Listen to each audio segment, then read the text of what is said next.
Tidak pernah datang ketika dipanggil pansus haji karena ada tugas kenegaraan. Ini diperintahkan oleh Presiden Jokowi untuk tugas-tugas negara di luar negeri. Ini memang aneh banget ini. Pada waktu itu kalau nggak salah kemana ya? Ke Paris, ke Vatikan, kemana? Pokoknya yang penting Pak Menak yang waktu itu dijabat oleh Yakul Kolil Komas itu jangan pulang sama itu, tidak lagi akan menyelenggarakan perjalanan haji ya. Karena mulai tahun 2026 itu untuk urusan haji, ini pemberangkatan jemaah haji Indonesia itu akan diserahkan kepada lembaga baru yang telah dibentuk oleh Presiden Prabowo Subianto, yakni Badan Penyelenggara Haji. Nah, karena ini jadi penyelenggaraan haji tahun 2025 ini yang terakhir, maka Menteri Agama Nasaruddin Umar menyatakan bahwa mereka itu ingin husnul khotimah. Ini menarik ya, karena husnul khotimah ini kan memang secara literal artinya itu adalah akhir yang baik. Tapi sebenarnya husnul khotimah ini juga dikaitkan dengan kematian gitu. Biasanya orang-orang yang disebut semoga husnul khotimah itu semoga kematian ini berakhir dengan baik. Nah, mengapa kemudian Profesor Nasaruddin Umar ini menggunakan terminologi husnul khotimah? Saya kira ini ada kaitannya dengan memang carut marutnya penyelenggara haji yang selama ini dikelola oleh Kementerian Agama. Udah jadi rahasia umum lah, ini terlalu banyak sekali korupsinya, jadi bancaan. Dan juga saya nggak habis pikir, kok berani sekali ya orang-orang yang ngerti agama ini memain-mainkan para tamu Allah. Kan para jemaah haji ini disebut oleh Allah sebagai tamunya, dan jadi kalau coba bayangkan tamunya Allah aja dikerjain, ini perilaku seperti apa ini? Saya kira setan pun mikir-mikir ya kalau mau berurusan dengan Allah langsung gitu ya, walaupun dia sudah dikutuk sama Allah, tapi kalau ada tamu Allah diganggu, mereka juga pasti nggak akan berani ya. Kenapa ya Pak Nasaruddin Umar ini, Profesor Nasaruddin Umar menggunakan terminologi ini? Mungkin kaitannya ini memang dengan penyelenggaraan haji tahun 2024. Waduh, yang benar-benar luar biasa. Ini kasusnya bukan hanya soal acak adut, tapi dugaan korupsinya itu kan luar biasa, dan itu terlihat dari perdebatan-perdebatan yang berlangsung di pansus haji pada tahun 2024 kemarin. Dan rekomendasinya sesungguhnya itu awal mulanya itu harus diteruskan ke aparat penegak hukum gitu ya, rekomendasinya, karena diduga ada penyimpangan kuota haji, tambahan kuota haji yang jumlahnya kalau diambil sedikit saja di situ itu bisa jadi triliunan duit yang beredar yang kantong-kantong para penyelenggara haji ini ya. Tapi sejauh ini sampai sekarang ini kok kasus itu sebenarnya seperti berakhir bersamaan dengan berakhirnya tugas dari pansus haji. Padahal rekomendasinya itu harusnya dilanjutkan lagi oleh anggota DPR periode 2024-2029, karena pada waktu itu kan tim pansus haji itu berkejaran dengan waktu, mepet sekali waktunya, sementara Menteri Agama ini menghilang gitu ya. Alasannya pada waktu itu dia tidak pernah datang ketika dipanggil pansus haji karena ada tugas kenegaraan. Ini diperintahkan oleh Presiden Jokowi untuk tugas-tugas negara di luar negeri. Ini memang aneh banget ini. Pada waktu itu kalau nggak salah kemana ya? Ke Paris, ke Vatikan, kemana? Pokoknya yang penting Pak Menak yang waktu itu dijabat oleh Yakul Kolil Komas itu jangan pulang sampai masa jabatan dan masa kerja dari pansus haji itu selesai. Dan benar, sampai kemudian berakhir ya ini tidak ada kelanjutannya. Tapi kita jadi bertanya-tanya ya, kalau kan seorang menteri itu seorang pembantu presiden, dia sebenarnya menteri agama itu urusannya ya kalau keluar negeri paling-paling kan itu ke Arab Saudi ya, urusan dengan haji terbanyak, atau dalam forum-forum keagamaan dunia. Tapi itu kan jarang banget, dan anehnya kemarin Pak Jokowi itu kok malah memerintahkan Pak Yakul Kolil Komas keliling di luar negeri sampai baru pulang setelah masa jabatan para anggota DPR periode 2019-2024 itu berakhir. Bapak Jokowi juga terlibat di situ. Nah ini kalau kemudian kita menyimpulkan sendiri kan ini bisa jadi delik hukum sendiri ya, dianggap fitnah.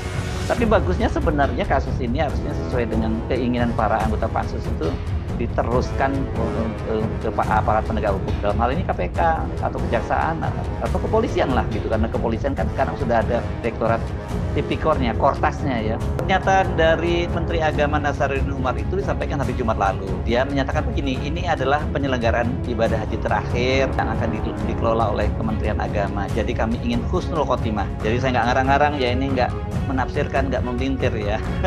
Tapi ucapannya seperti itu, husnul khotimah. Kami ingin menciptakan senyuman bagi para jemaah haji Indonesia.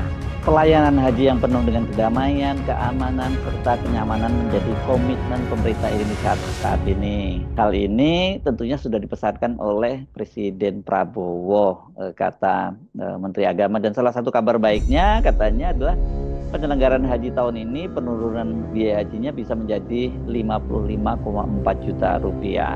Memang kalau dibandingkan dengan naik haji tahun lalu itu ongkosnya itu tahun ini lebih turun, dan itu disepakati itu dalam rapat kerja antara Kementerian Agama dengan Komisi 8 DPR RI, dan kemudian juga dihadiri oleh Kepala Badan Penyelenggara Haji, yakni Muhammad Irfan. Jadi dalam raker tersebut disepakati bahwa rata-rata untuk BPIH-nya, BP-nya atau ongkos naik hajinya itu, biaya naik haji untuk reguler itu tahun 2025 adalah sebesar 89.410.000 sekian lah angkanya, kecilannya nggak saya bacakan ya. Dan angka itu turun dibandingkan BPIH tahun 2024 yang mencapai 93.410. Jadi ada turun sekitar berapa nih? 4 jutaan gitu ya. Nah, untuk tahun depan itu penyelenggaraan haji itu langsung akan dipegang oleh badan baru yang dibentuk oleh Presiden Prabowo, yakni Badan Penyelenggara Haji. Ini diketuai oleh politisi Partai Gerindra Muhammad Irfan Yusuf, keluarga Nahdliyin juga ya, putranya Pak Yusuf Hasim kalau tidak salah beliau ini ya, tokoh senior juga di NU. Dan kemudian wakilnya, wakil Kepala Badan Penyelenggara Haji itu adalah Dhanil Anzar Simanjuntak. Ini dari Muhammadiyah dan menjadi juru bicara Pak Prabowo Menhan pada waktu itu ya. Sekarang dia naik pangkat ini, jadi pejabat ini. Mudah-mudahan aja ini dipindahkan ke Badan Penyelenggara Haji ini, kemudian tidak memindahkan korupsinya ya, karena sudah bukan rahasia umum lagi kalau penyelenggaraan haji itu banyak sekali korupsinya ya, mulai dari misalnya satu contoh saja ya, soal untuk biaya pesawat saja selama ini kan bisa diturunkan sampai 4 jutaan gitu ya, dan kemarin itu terjadi ya karena dimonopoli oleh satu perusahaan saja, Garuda gitu. Begitu di banyak, ada beberapa maskapai, sekarang ada 2 kalau tidak salah yang menangani itu, ongkosnya bisa turun. Belum lagi kalau kita bicara soal penyelenggaranya di Arab Saudi yang bekerja dengan syarikah-syarikah itu, soal catering, soal pemondokan, soal kemudian juga selama penyelenggaraan di Arafah dan Mina gitu. Ini semua itu di situ tuh banyak sekali lubang-lubang untuk dilakukan korupsi. Kenapa misalnya pengelolaannya sangat buruk, kenapa tenda-tendanya jelek, kenapa makanannya juga tidak memenuhi standar, padahal ibadah haji ini kan ibadah haji fisik yang memerlukan asupan yang cukup banyak ya, karena banyak sekali cashback yang diminta oleh para penyelenggara haji. Yang main-main seperti ini itu bukan hanya permainan Pak di Kementerian Agama, dikabarkan juga para anggota DPR-nya dan sebagainya itu juga banyak ikut bermain. Nah, jangan sampai itu yang terjadi ya di penyelenggaraan haji di Badan Penyelenggara Haji. Dibentuk yang baru ini kan harusnya lebih bagus itu, dan Pak Prabowo jelas ingin salah satu indikatornya itu adalah ongkos haji yang turun. Nah, kalau kita ngomongin soal ini kan mau nggak mau, kenapa kemudian kaitannya husnul khotimah dan kemudian di penyelenggara haji dipindahkan ini dengan peristiwa pada tahun 2024 yang lalu ini betul-betul mengundang keprihatinan kita, karena pada waktu itu kan pemerintah Arab Saudi itu melalui Pangeran Muhammad bin Salman kan memberi tambahan kuota 20.000 ya untuk jamaah haji Indonesia ini, karena jamaah haji Indonesia ini yang terbesar di dunia, dan kemudian antriannya itu sangat panjang ya. Kalau tidak salah untuk di Sulawesi Selatan sampai 40 tahunan ke atas tuh. Jadi kalau kita mendaftarnya di usia 20-an, itu ya baru pada umur 60-an untuk saudara-saudara kita yang dari Sulawesi Selatan itu bisa berangkat haji gitu. Dan masih untung kalau nggak keburu meninggal duluan gitu. Jadi banyak sekali yang ini harusnya segera dipangkas. Tapi yang terjadi kemarin, alih-alih diberikan kepada para jamaah haji reguler, tapi itu malah diberikan separuhnya itu ke haji khusus, haji ONH+. Disitulah kemudian dicurigai oleh pansus itu ya ada permainan di situ. Karena apa? Karena dengan ONH+ ini biayanya sangat mahal ya. Apalagi kalau kemudian diberikan last minute dan itu jadi haji furoda, itu sampai ratusan juta, bahkan ada miliar loh. Itu jadi nggak main-main. Bayangkan kalau dari situ aja dipungut misalnya uang semacam cashbacknya 10 juta kali puluhan ribu tadi itu ya, karena kalau dibagi dua kan itu berarti 10.000 diantaranya diberikan kepada ONH+. Tinggal ngitung lah, duitnya itu bukan duit M lagi tapi itu T ya, triliun. Saya ajak Anda untuk mengingatkan kembali ya, merefresh kembali bagaimana waktu itu pansus angket haji DPR bekerja ya, supaya nggak disebut ngarang-ngarang gitu ya. Pada waktu itu, ini saya kutip misalnya dari Tempo nih ya, salah satu anggota panitia khusus atau pansus angket haji dari fraksi PKB, Marwan Ja'far, mengatakan bahwa pada waktu itu anggota pansus haji Marwan Ja'far itu dari PKB ini menyatakan kesimpulan dari pansus haji itu ada beberapa hal. Pertama, Kementerian Agama diduga melanggar pasal 64 ayat 2 Undang-Undang Nomor 8 Tahun 2019 tentang penyelenggaraan haji dan umroh. Pasal itu menyebutkan bahwa kuota haji khusus ditetapkan sebesar 8% dari kuota haji Indonesia. Ini tambahan loh ya ini ya. Dan Panitia Kerja Komisi 8 dan Menteri Agama katanya awalnya itu sudah menetapkan biaya penyelenggaraan haji ibadah haji tahun 2004 itu menyepakatinya kuota haji Indonesia sebanyak 241.000 jemaah dengan rincian haji reguler sebanyak 221.720 orang jemaah haji, dan haji khusus itu 19.280 orang. Kuota ini termasuk kuota tambahan hasil lobby pemerintah RI terhadap Arab Saudi yang saya sebut tadi, diberikan oleh Pangeran Muhammad bin Salman kepada Pak Jokowi ketika bertemu di Arab Saudi ya, yang memberikan tambahannya itu ya 20.000 tadi itu. Pada waktu itu kuota tambahan 20.000 yang diberikan oleh pemerintah Arab Saudi itu harusnya itu secara keseluruhan itu masuk ke haji reguler, dan hanya 8% dari jumlah itu yang diberikan kepada haji khusus tadi. Namun ternyata ini kemudian membaginya 50%, jadi 20.000 itu dibagi dua, 10.000 untuk haji khusus dan 10.000 tambahnya untuk haji reguler. Kalau 8% aja kan itu berarti hanya sekitar 1,6, hanya 1.600 tambahannya untuk haji khusus.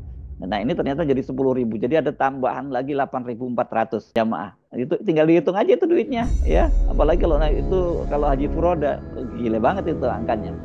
Kedua, pansus haji itu menemukan haji reguler bisa berangkat tanpa perlu mengantri atau berangkat 0 tahun. Nah begini ini permainan lagi gitu ya. Pansus menemukan ada 3.503 jamaah yang berangkat 0 tahun. Ini kayak haji furoda ini tapi pakai reguler ya. Hari ini, tahun ini mendaftar, tahun ini juga berangkat. Padahal ada, seperti saya sampaikan tadi, ada saudara-saudara kita di Sulawesi Selatan itu sampai 40-an tahun lebih. Waktu itu kesimpulan dari pansus katanya waktu tunggu haji reguler itu biasanya rata-rata 15 hingga 20 tahun. Itu rata-rata loh ya. Tapi kalau yang extend ya bisa lebih sampai 40 tahun tadi. Jadi 3.503 jamaah itu berangkat tanpa antri. Emang ini nggak ada apa-apanya di situ, ya pasti ada apa-apanya. Pansus haji pada waktu itu juga menyimpulkan Menteri Agama Yakut Khalil Qomas diduga menyalahgunakan kewenangan dan melakukan kecurangan atas pengalihan kuota tambahan itu. Dan kemudian pansus haji merekomendasikan temuan itu untuk diteruskan kepada aparat penegak hukum, yaitu Kejaksaan, Kepolisian, dan KPK. Pansus haji juga akan merekomendasikan pemerintah selanjutnya untuk memilih Menteri Agama yang cakap, kompeten. Dan kemudian bila diperlukan DPR periode 2024-2029 dapat mengajukan hak angket lagi soal haji. Ya itu nggak perluan lagi ya, sebenarnya nggak perlu lagi rekomendasi soal menteri yang cakap, karena ini sudah dialihkan ke Badan Penyelenggara Haji tadi. Ini haji yang terakhir gitu.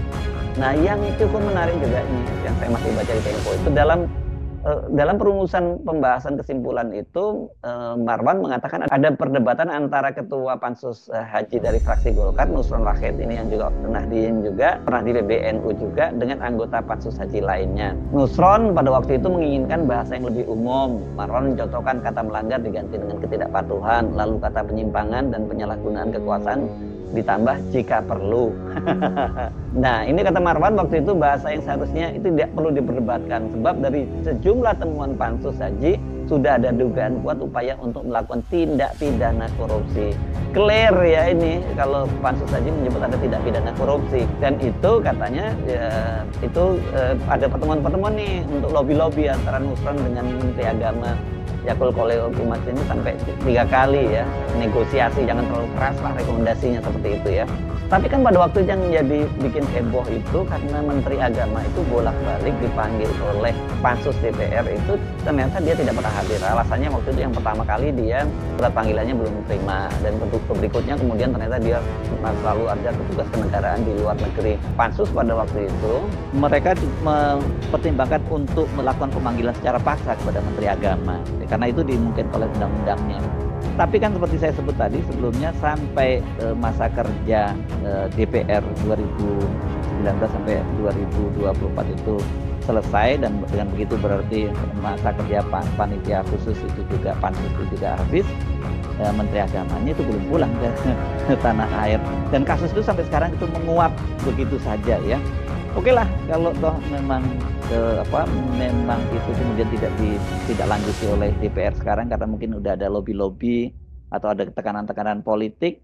Mudah-mudahan saja ini pernyataan dari Pak Nasaruddin Umar ini, kalau tadi disebutkan ingin husnul khotimah, kan nggak bisa begitu saja husnul khotimah. Ini ada soal proses orang untuk menjadi husnul khotimah itu ya. Satu, ada pertobatan gitu ya, dan kemudian tidak lagi melakukan perbuatan-perbuatan yang tadi itu dosa tadi itu ya. Tapi kan mereka semua sekarang yang kalau menterinya sudah tidak menjabat lagi, yang ada itu para pegawai di lingkungan Kementerian Agama ya. Nah, kalau para pegawai ini betul-betul masih bisa ini mereka berakhir dengan baik kalau betul-betul mereka taubatan nasuha ya, tidak mengulangi, dan itu kemudian sekarang itu betul-betul mengabdikan untuk perjalanan haji ini untuk untuk mengabdikan diri pada melayani tamu-tamu Allah begitu ya. Karena dari pengalaman haji saya sendiri itu memang banyak sekali lagi persoalan, dan pada waktu itu setiap kali ada persoalan, tugas dari Kementerian Agama itu selalu mengingatkan kita untuk bersabar. Ini masyakil lah, ini yang jadi kata dia begitu, karena memang ada ujian untuk haji ini, cobaannya besar. Dan pada waktu itu saya menyatakan saya nggak terima. Ini bukan soal ujian, ini adalah ketidakprofesionalan dari Kementerian Agama. Jadi mereka selalu berdalih seperti itu, sabar. Ini memang ujian untuk menjadi tamu Allah itu. Ini bukan soal ujian itu, tapi Anda semua yang ada di Kementerian Agama itu waktu itu tidak melayani. Mungkin nggak ada Anda semua ya, Anda semua terlalu berlebihan. Banyak di antara para pegawai di Kementerian Agama itu tidak melayani tamu-tamu Allah ini dengan baik. Bahkan kalau menurut kesimpulan dari Pansus tadi itu ada tidak pidana korupsi. Kalau menurut saya ini sudah keterlaluan, ampunan ini saya nggak ngerti cara bertobatnya bagaimana. Tapi banyak juga yang tidak profesional ya, karena ini kan petugas-petugas haji ini tidak semuanya dari Kementerian Agama, banyak melibatkan pihak luar. Tapi juga itu pihak luar itu rata-rata ya pasti punya hubungan juga, punya koneksi, bahkan mungkin diantaranya adalah keluarga dari para pegawai di Kementerian Agama. Memang harusnya Kementerian Agama ini kan dalam beberapa survei disebutkan, dalam persepsi disebutkan bahwa ini salah satu kementerian yang terkorup. Nah, ini waktunya, ini sekali ini, tahun ini aja terakhir loh ya, kesempatan untuk taubatan nasuha, dan dengan begitu itu berakhir husnul khotimah, karena tahun depan penyelenggara haji diselenggarakan oleh Badan Penyelenggara Haji. Mudah-mudahan kasus serupa yang terjadi selama ini di Kementerian